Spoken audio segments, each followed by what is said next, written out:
Hey, what's the deal, YouTube? It's your girl, Miss Honey. Before we get going good, you guys, I am so sorry about my audio. I know it seems a little wonky. I don't know what's going on. I did like an update or whatever, and I have an external mic, but I just can't figure it out. I'll work it out. But anyway, welcome, welcome, welcome. Happy Sunday. You guys already know what this is. This is the Real Housewives of Potomac, Season 2, Episode 10. Welcome to the Bermuda Triangle. Oh, oh, oh, oh, oh, oh. I just felt like it needed a little, the Count from Sesame Street. Before we get going good, you guys, go ahead and hit that subscribe button down below. If you are not currently subscribed to my channel, I would love to have you as a member of my tribe. And I promise it is not going to be something that you regret. We have a whole lot of fun here. I'm not currently putting out a lot of videos per week, but all of that is about to change because we're about to get into Queen Sugar, Power, Game of Thrones, boom, boom, you name it.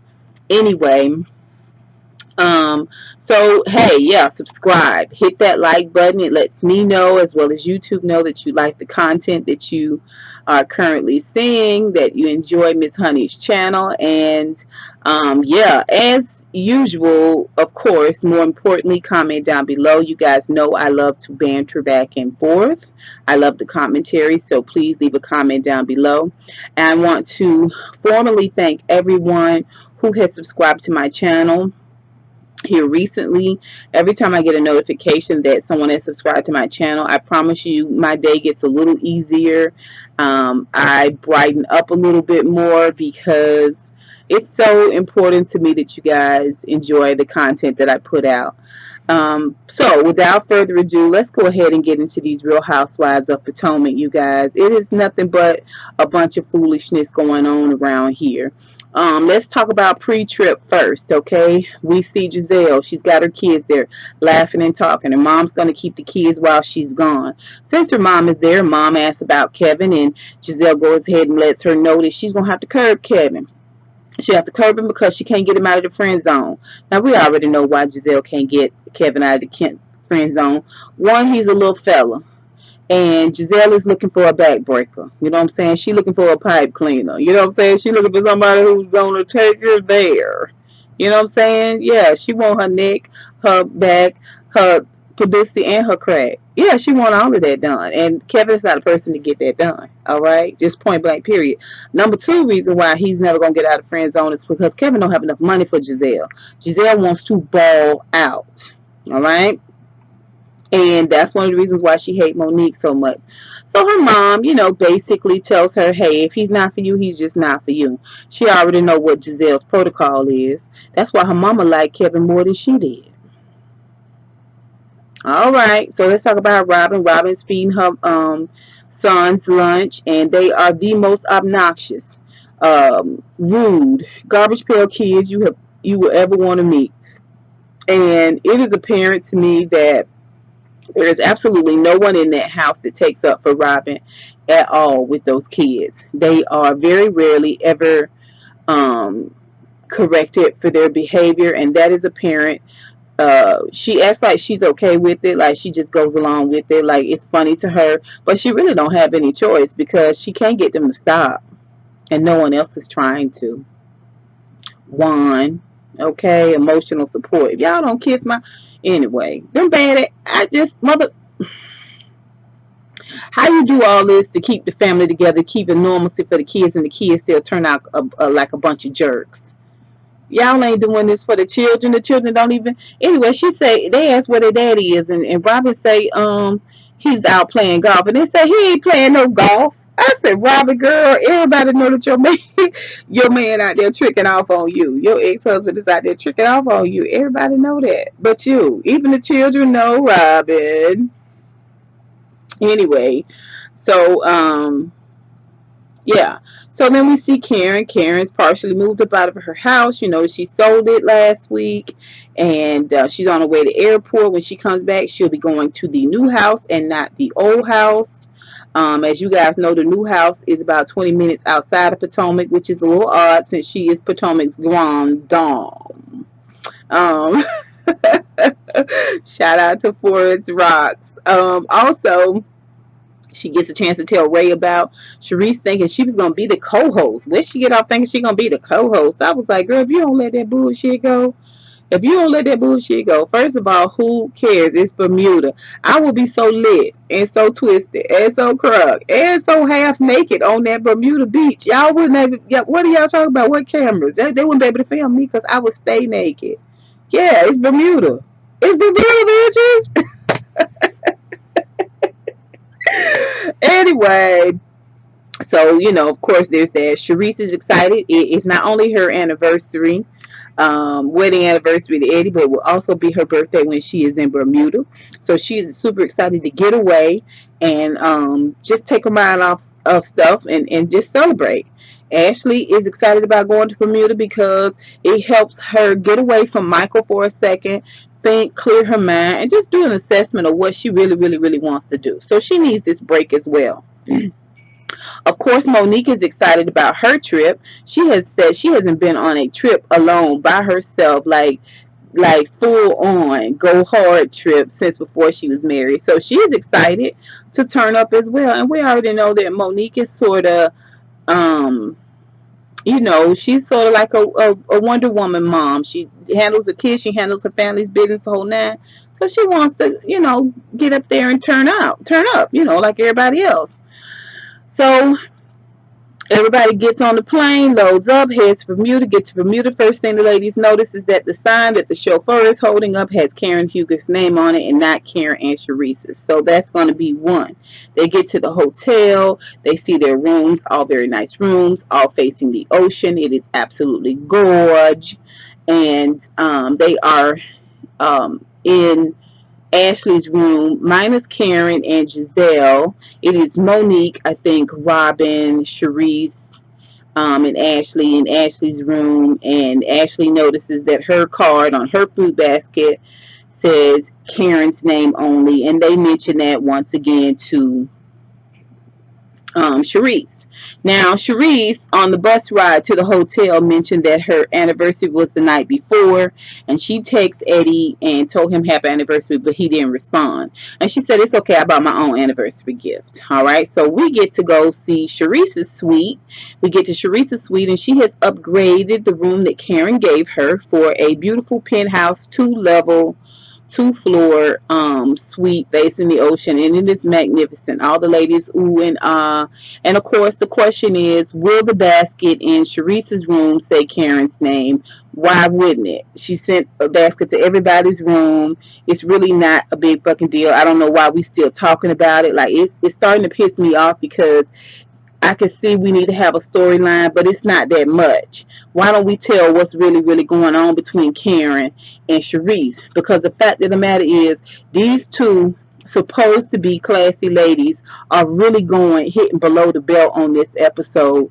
And last episode too, they just seem particularly nasty to one another for absolutely no reason. It can't be over this hosting bullshit. It cannot be. Cannot be. All right? Like I said, paradise is paradise. I'm tricking out. I promise you, I am not worried about anything that has to do with hosting. Unless, of course, the host is a male with the margarita. Okay, then I'm clocking his teeth.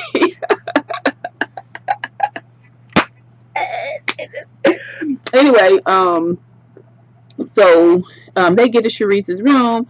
Of course, Sharice's basket says Karen, and she's just like, she's playing along with this whole thing. So what's going on? Why isn't she including you? What's happening? And Sharice is like, I don't know. She's got some issues. Evidently, there's some dysfunction there. I don't deal with a lot of dysfunction. So Karen is planning a beautiful dinner for everyone. They're supposed to go up to their rooms, freshen up, and come back down for dinner. Everybody comes back down with the exception of Sharice. So they are waiting for dinner to get started. They're having drinks. They are at a high top. Gizelle, Monique and Ashley, and everybody's just like lighthearted. Like, we've been on the plane, we've been drinking. We got off the plane, we've been drinking. Like, we're getting ready to have dinner, we're getting ready to turn up. I'm a little lightheaded, I'm a little giddy, and she was just like, I got to pee so bad, I might have to cop a squat. Ha ha ha! It's funny. And Gizelle says in her confessional, she can't talk to her. She's just dumb. She constantly wants to talk from the Urban Dictionary. First of all, Gizelle, don't forget yourself. Don't forget who you are. Don't do that. Don't do that. Don't forget who you are, girl. Don't do that. That's as unlikable as you are. You playing this role like you somehow a better black person than other black people around you is gonna make it even that much worse. All right. And every time I look at your edges, it pisses me off the how high and mighty you think you are. It really does. You think you just so much better. You think you a cut above. But girl, you are not. You are not. You need a warm iron run through your edges just like every other sister out there. Get your life together. I don't like Gizelle. I don't care for her. And if this is not who you really are, but this is who you decided to portray as a part of your storyline to get this money, I like you even less. I like you even less. If I don't see a modicum of humility from Gizelle coming up, I promise y'all, she's going to be rolled off. All right? She's going to be the official bitch of Potomac. Just saying. So they have dinner. Of course, everybody brings up the issue about Charisse and is she co-hosting? What's going on? What's happening? Immediately, Karen goes into a defense mode, and she was gonna want y'all to back up off of her basket game. Y'all ungrateful about the gifts. Is there a problem with the fruit? Is there a problem with the basket? You know what I'm saying? You got a problem with the fruit and the basket being together. What's the problem, everybody? You guys are just so ungrateful. Charisse, you tell him. And Charisse was like, well, I was kind of wondering what's going on too. She said, well, of course I fired Charisse. I fired Charisse because she said that she wasn't going to be my assistant. She couldn't be anybody's assistant, so I let her go. First of all, how you going to fire from a job you never hired her for? A. B, you're not paying her. C, it's all y'all vacation. And isn't this a women's bonding trip? But I digress. So they move on. Robyn talks about the fact that she's got an assignment to date. Everybody's super excited for her. Everybody is excited for her to get back out there, get to date, and get into, get the feel of things. And Gizelle says, speaking of coming from the Urban Dictionary, the best way to get over somebody is to get under somebody else. And she does this little dance. I'm like, Gizelle,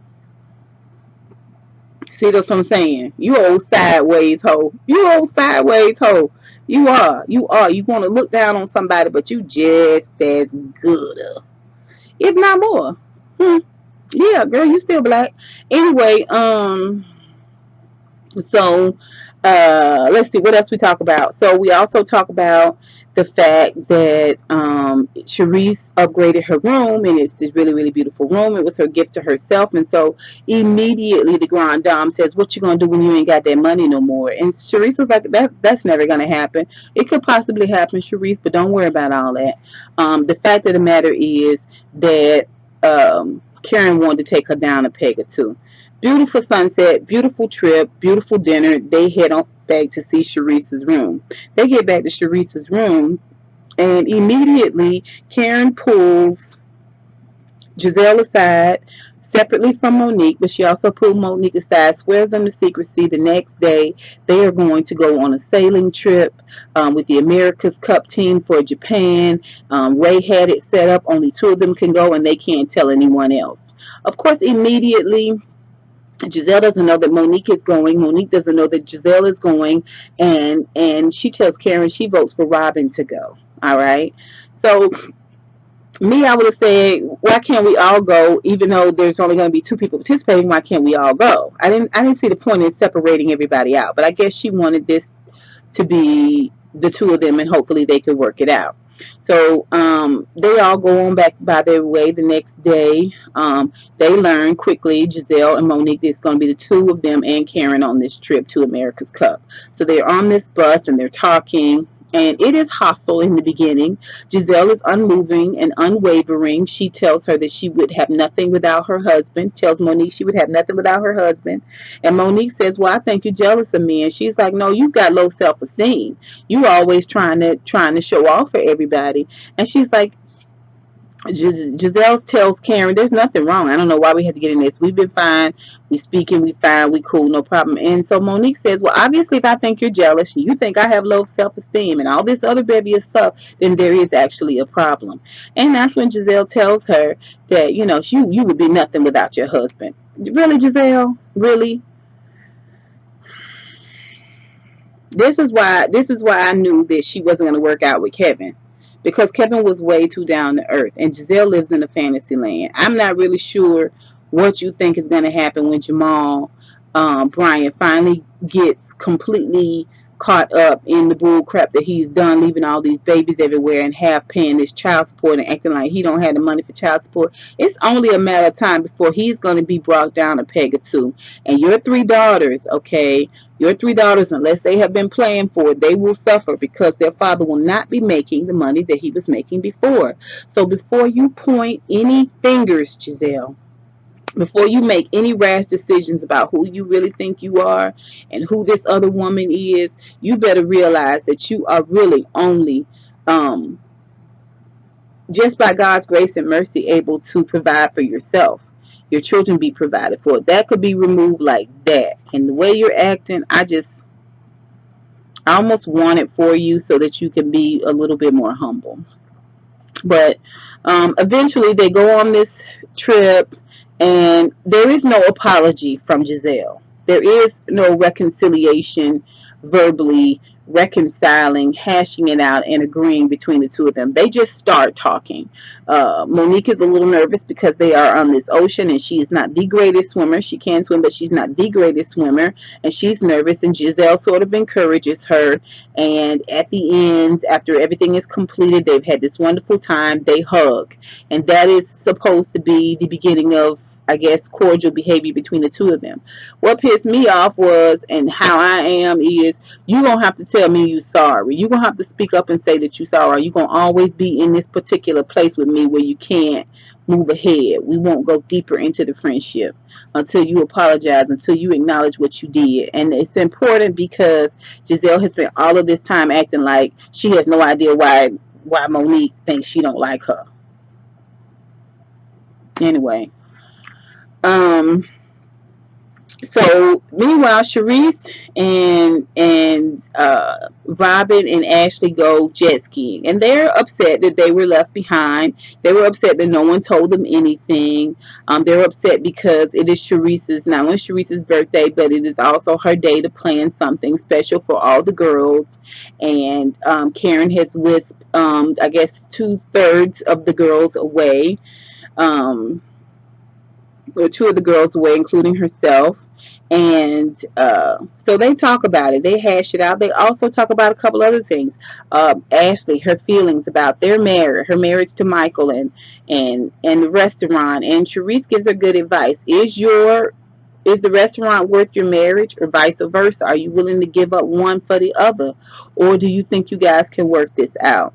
And Ashley tells her she doesn't know. It's something she's really, really trying to think about. And she realized things have changed between the two of them, especially since they both are throwing the D word around, divorce.